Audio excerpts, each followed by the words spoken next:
I cover a lot of books on this show. This week, we're covering a book that captures a lot of the way I work in my business. I'm Dr. Jonathan. I work with organizations to make them inclusive, and I'm on a mission to help 1 million people like you to make your workplace inclusive. Get your pen and paper ready because we're reviewing Evidence-Based Management, How to Use Evidence to Make Better Organizational Decisions by Eric Barons and Denise Rousseau. This is the 5th book that we discussed in our book club in 2023. Make sure you sign up to our newsletter to find out about our next session. I share a lot more than I do on the podcast, and I go into details that you won't find anywhere else. With all that said, let's get to the book. Well, let's talk about the authors first. Eric Barons is a managing director of the Center for Evidence-Based Management and advises management teams and boards on evidence-based management and decision-making all over the world. He is also a visiting lecturer at New York University.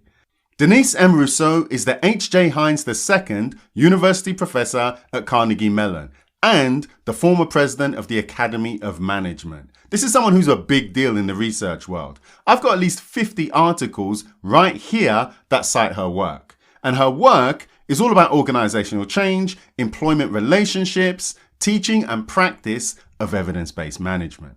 Now, I have to say, this is a powerful and affirming book for me. I always try and reveal my bias, and this is one book where you should not consider me to be an impartial observer. I'm never impartial. I don't pretend to be impartial, but I really want to labor that here. So many of the principles in my work are represented in this book. The more familiar you are with my work, the more you will recognize the influence and the principles taken and shared with this book. When I first discovered this book, I realized that I was doing things that this book articulated so well.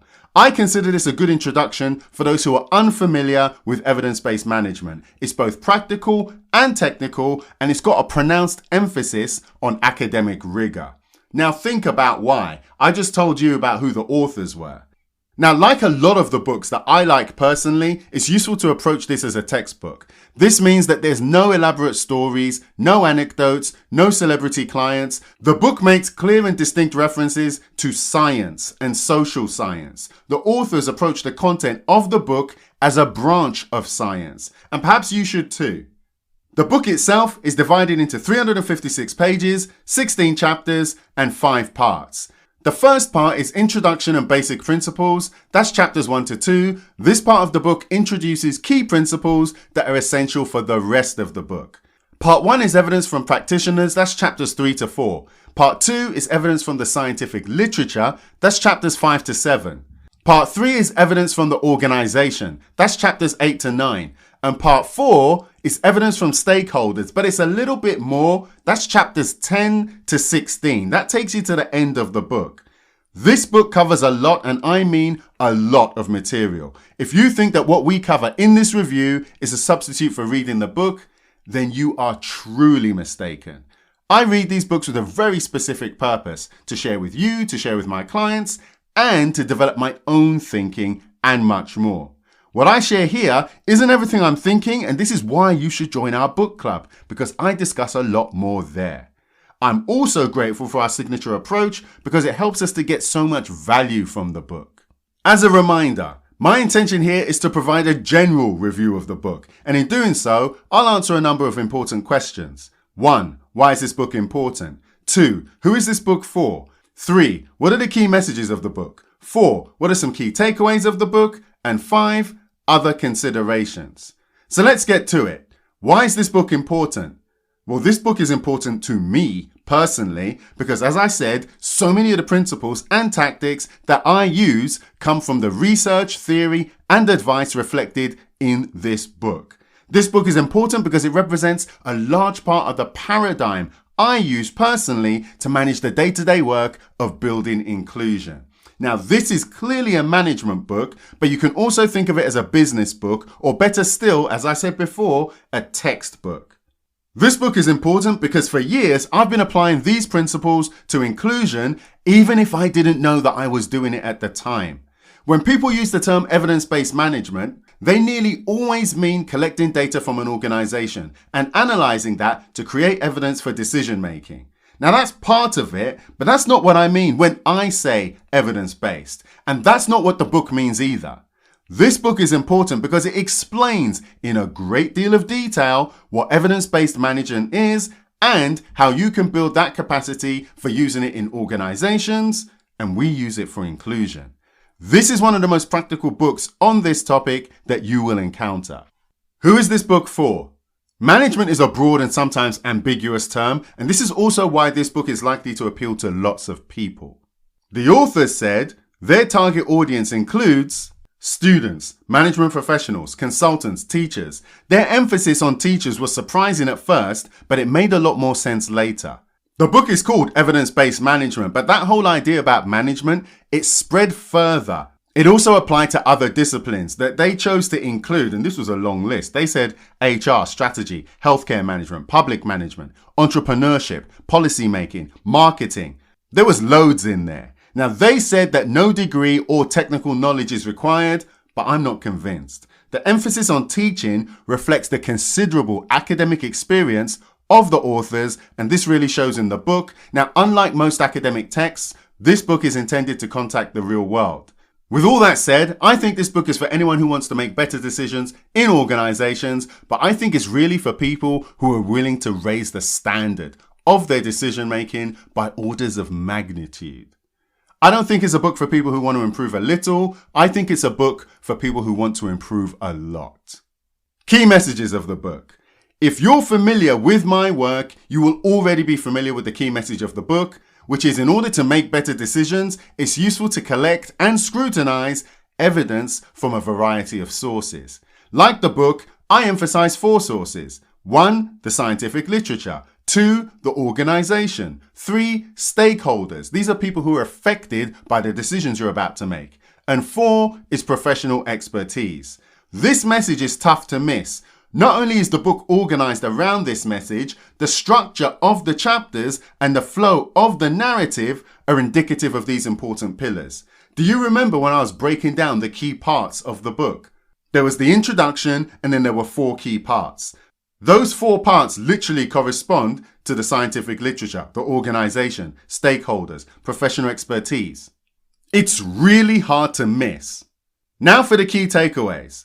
Now we changed the format of this. I speak about it a little bit in the book club. Have you checked out my 60-second book reviews? In October 2022, I reviewed 30 books in 30 days using my 60-second book review format. And this was well received at the time. I cover the questions that you know and love in 60 seconds. Why is this book important? Who is this book for? What are the key messages? What are the key takeaways? Other considerations. People really liked it, but they also wanted more. Now, we already have the book club, but what they wanted was more depth. So after a bit of market research and engaging with some of the people who were up for it, we launched the Element of Inclusion Book Insights. Every 2 weeks, I share a book breakdown, not only using our signature format, not only weaving through my own insights, but I share some of my personal notes, and I've got a method for doing that. The 5-4-3-2-1 review method. It sounds gimmicky, but it is so useful. And honestly, I'm reminded about this every single week. It's 5 memorable quotes, 4 relevant stories, 3 practical activities, 2 useful frameworks, and 1 alternative perspective. People are using this as a practical guide for them to actually put all of this stuff into practice. If you want to subscribe, go to premiumbookclub.elementafinclusion.com or check the show notes. Now, the reason I bring all of this up is because for the key takeaways and other considerations, I'm going to give you 1 quote, 1 story, and 1 framework. So let's start with the quote. Evidence-based management is about probabilities. This powerful and maybe even scary statement from the book is about the purpose of an evidence-based approach. The authors are clear about the nature of evidence. We spoke about this last week, but they said data is not evidence. Information is not evidence. They draw attention to the context of data, the context of information. The authors said that the purpose of evidence was to support or contradict a claim, assumption, or a hypothesis. The authors are clear that this is not the same as saying that the claim, assumption, or hypothesis is true or false. And this has some important implications. It means that evidence is not proof. It means that evidence is not truth. The authors go on to say that in social science, there is no such thing as the truth. So with that in mind, what is the purpose of an evidence-based approach? The authors say it's about probability, and this is a quote, "We can only deliver the best available evidence and calculate a probability." A probability of what? It's a probability of a favorable outcome, that thing that we want. They said, and this is a quote, "This is exactly what evidence-based management is about, making decisions under conditions of uncertainty through the use of the best available evidence from multiple sources to increase the probability of a favorable outcome." What outcomes are you concerned with? That's what I suggest you use an evidence-based approach for. Next up is a story. And actually, this is a bit of a personal story. It's a story about us. Our book club is based on evidence-based inclusion. If you've ever attended our book club, I always say the same 3 things at the beginning. 1, there's not enough reading. People don't do enough reading around inclusion. 2, learning and critical thinking. We need to move past received wisdom to get critical insights that you can actually use. And 3 is to collaborate and engage. It's important to share ideas and engage with others who are also progressing. But there's also a 4th reason that I don't really talk about. The book club is part of my evidence-based approach. I'm laboring this point, but evidence-based management draws evidence from 4 sources: the scientific literature, the organization, stakeholders, and professional expertise. Now, when I say professional expertise, I tend to emphasize your professional expertise.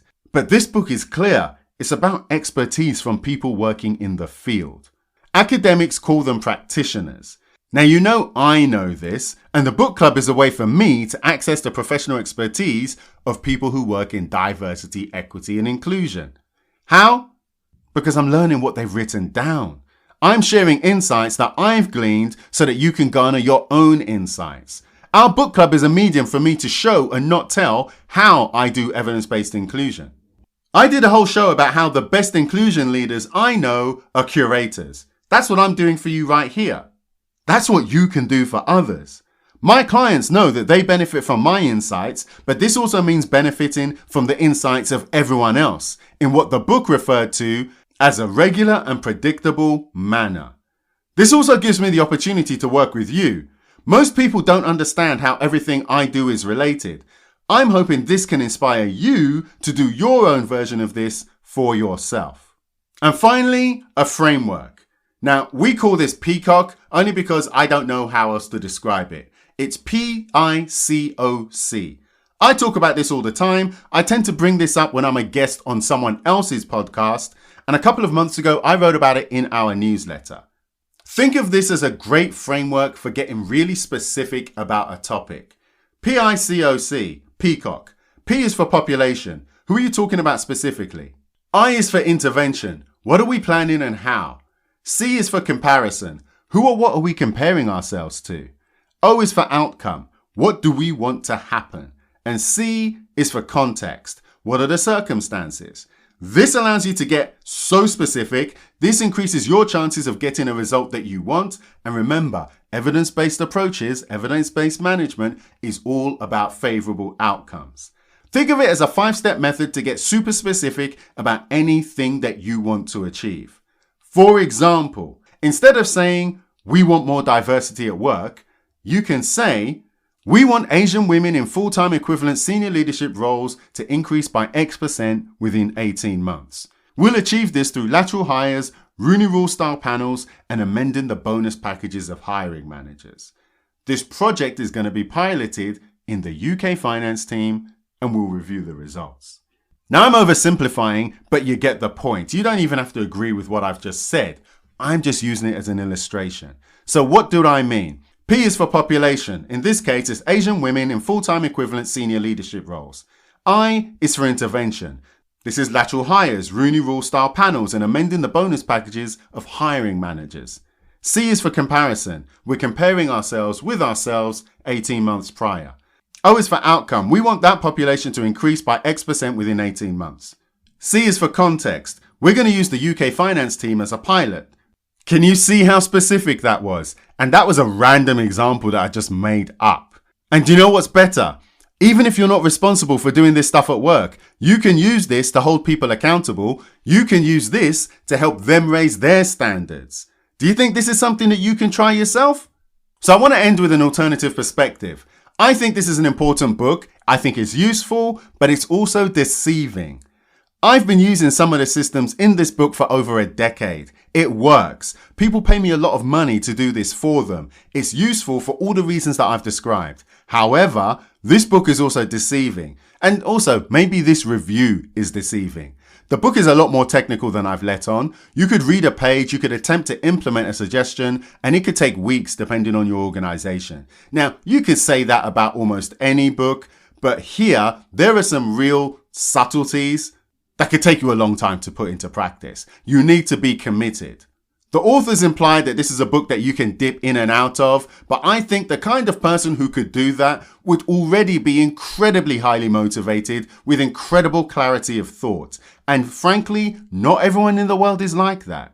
The authors implied that this was a business book, but I think it's best viewed as a textbook. It's not full of celebrity stories or anecdotes that are going to make you smile. It's useful if you've got a frustrating problem that requires attention and you are interested and motivated to fix it in the long term. I think it's one of the most important books a leader can get. Please bear in mind, I am incredibly biased with the content of this book. This book is so affirming for me. I flipped through this book saying, yep.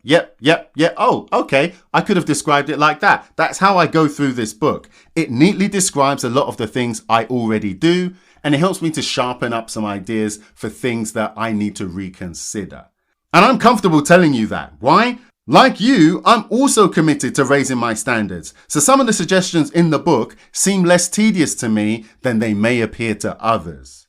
So let's wrap this up. What are the key messages here? 1. Evidence-based management draws evidence from 4 key sources.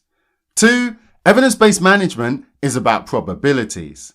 And 3. My business, my podcast, my book club all draw from evidence-based practices. So what do you think? Do you want to use evidence-based practices as part of your inclusion journey? Get in touch or leave a message. I would love to hear from you. If you've learned something from today's show, then give us a 5-star review and a comment wherever you're listening to the podcast. It helps other people like you to find the show. Thanks for listening, and I'll see you in the next episode.